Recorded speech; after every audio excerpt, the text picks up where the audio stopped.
Hello everyone, and welcome to the Little Blue Fly.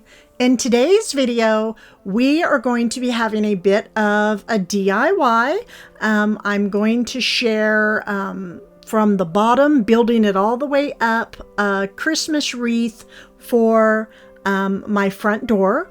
I decided I wanted to continue on with a berry theme that I have going on here for my mother and father in this Christmas tree.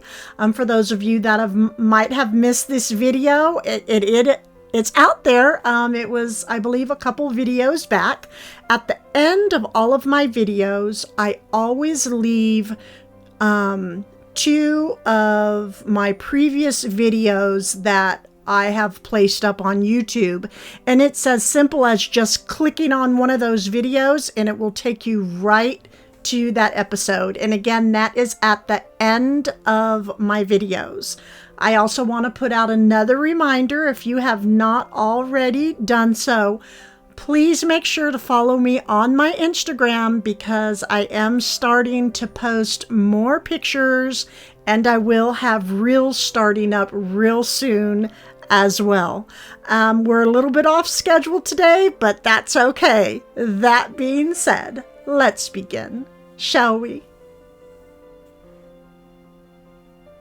Now, I did state that I would be posting on Tuesdays and Thursdays, but that little shopping adventure sort of just threw things off. But I am still going to make sure that you have 3 videos this week. So I will be back on Sunday with another video.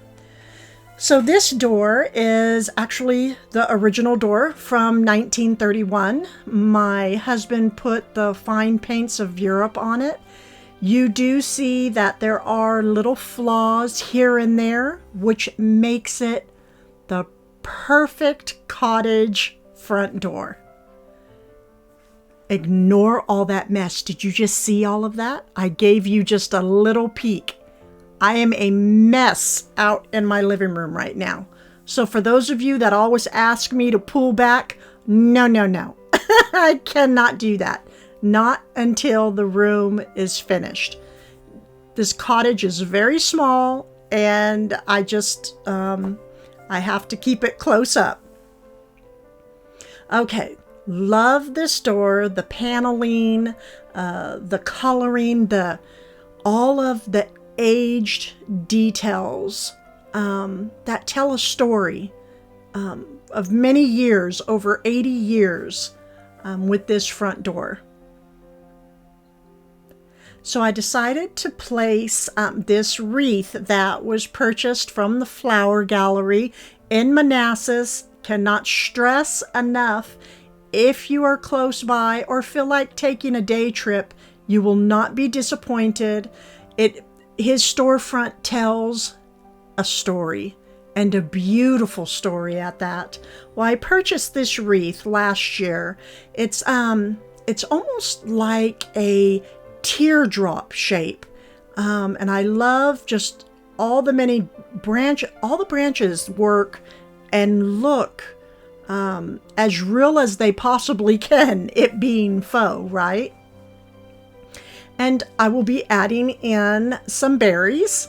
Now, these are the ones that I purchased from New River Pottery in North Carolina. But I do have others that I've been decorating with, just like this, but more greenery, from the Flower Gallery.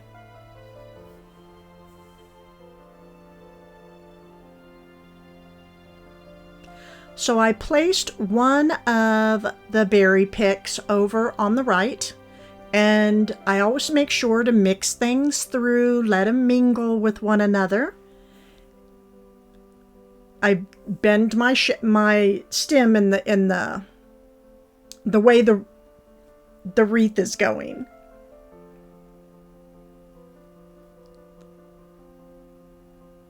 And what's nice is when you have there's an abundance of pine on this wreath, so I can really just wrap things around the berries, and it helps hold the pick in place so I don't have to use any wires.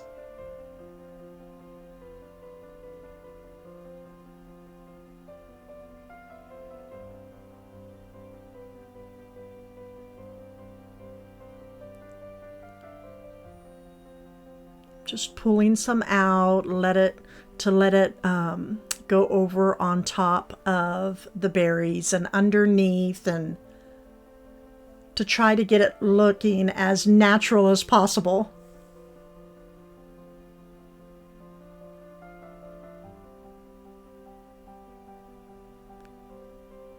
Now we're going to add in some more berries down at the bottom of the wreath.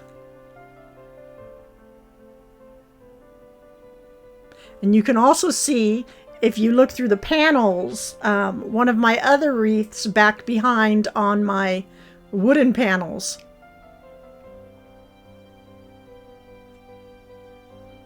I added more berries down at the bottom, but here up front, I really wanted to let it like cluster and just sort of cascade down off of the front, much like the pine is going. Just really want for them to hang down a bit.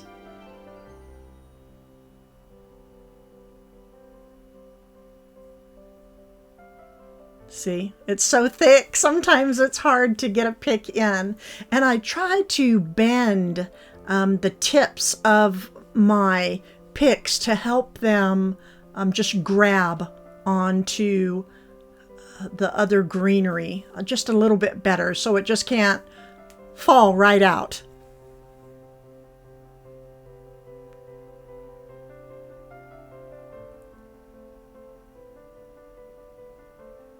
And again, it's all about weaving.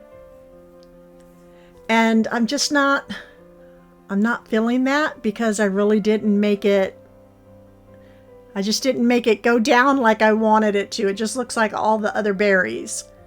And for some reason, this particular one, Bev wanted it to cluster and just sort of cascade down off of the front.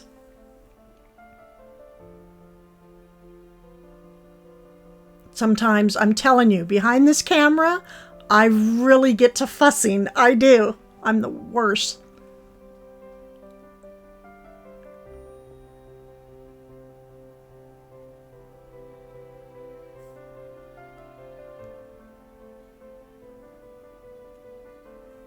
There we go. Now we have the cluster.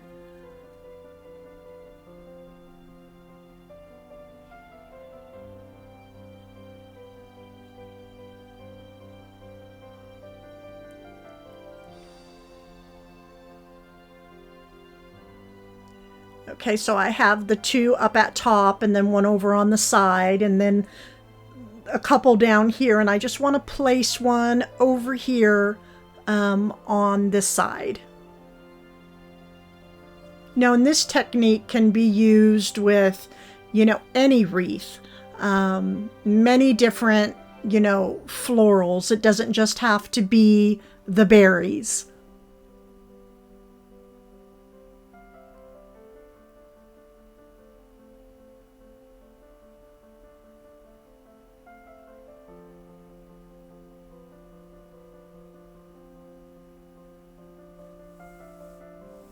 This wreath is quite large.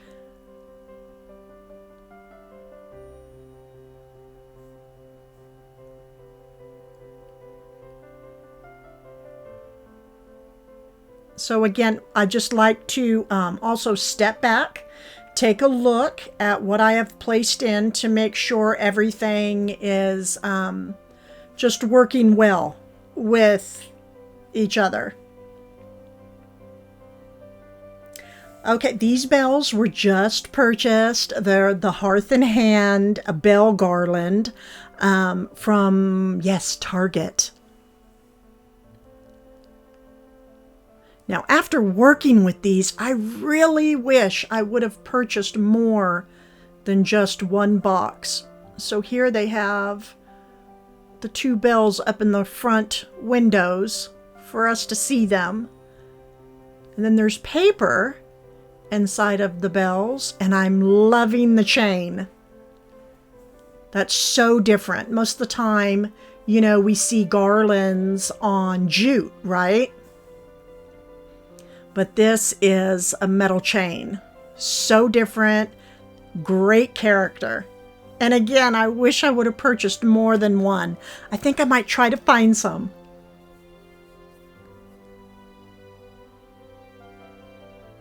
So I decided to place the ring on top of the hook and just let it come down on the left side and then sort of hang down at the bottom like a necklace. I did not place any on the right-hand side. You will see why. I just wanted the bells to stay concentrated over onto the left. Okay, so I just took this ribbon. I stole it.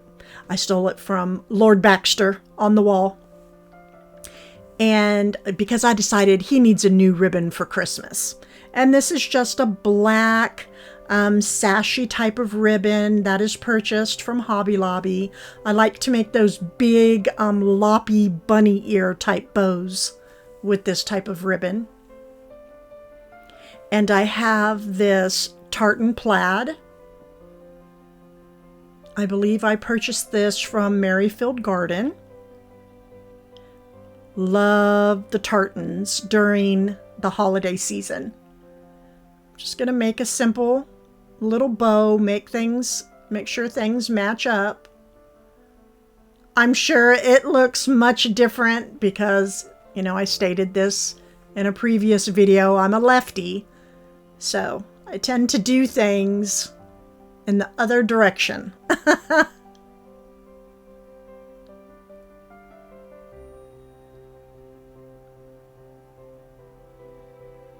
And I want these next two to be just a little bit shorter than the others. Always make sure after you make a loop to twist it before you go and make the other. That's important. Otherwise, it'll just fall apart when you go and take your metal wire.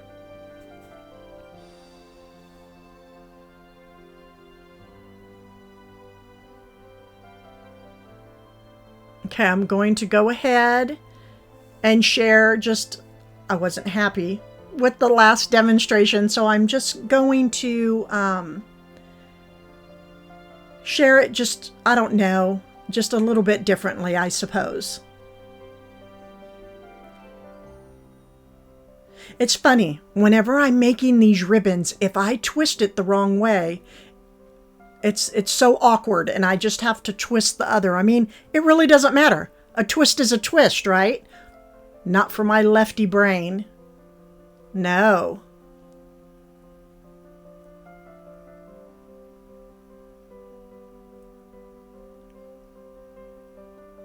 Again, we're going to make this just a little bit shorter.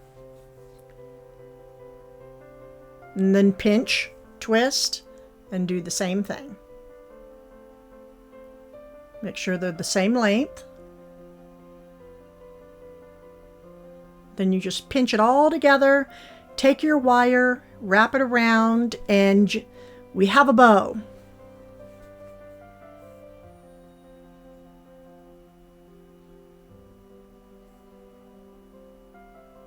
Okay, so I placed it right on top of the black ribbon. And I'm going to share how I like to shape some of the strands that hang down. Sometimes I'll weave them through.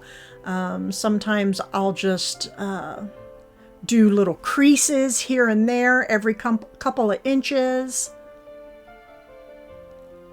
But I'm just into the curls right now of ribbon.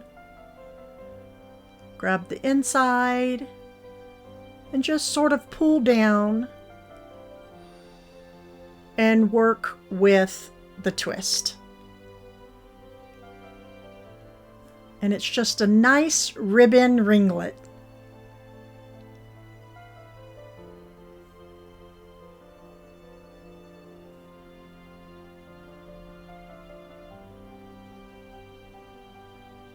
It's just bouncy, it's fun. I like the little whimsy feel it brings to the wreath. And then the other one, I just gave that just one little twist. So here we have the tartan up at front, the black sash in the back. These have dovetail ends. The tartan plaid does not. Now I'm going to add in a third ribbon just to give just that extra little like pop of golden Christmas, okay? I don't know. This is by D. Stevens. Just in case you're interested, I did purchase this from Merrifield Garden Center. Look at that, $2.40 a yard. I just said I'll buy the bolt. And again, with ribbons, the more you pay, the longer it is going to last. That is for sure. It's definitely you get what you pay for when it comes to ribbon.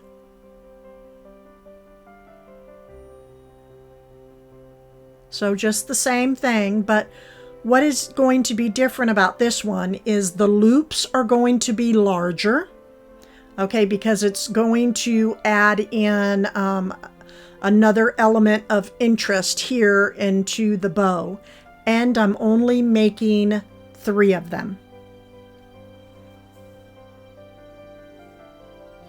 The third one, I keep that one much shorter.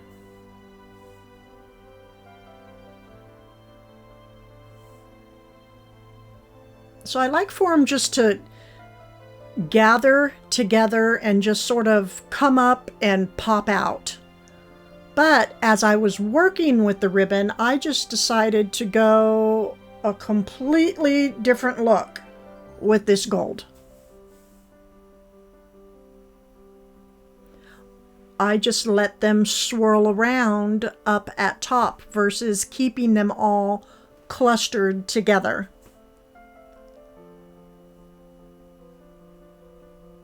So I have the gold with the tartan and with the black sash.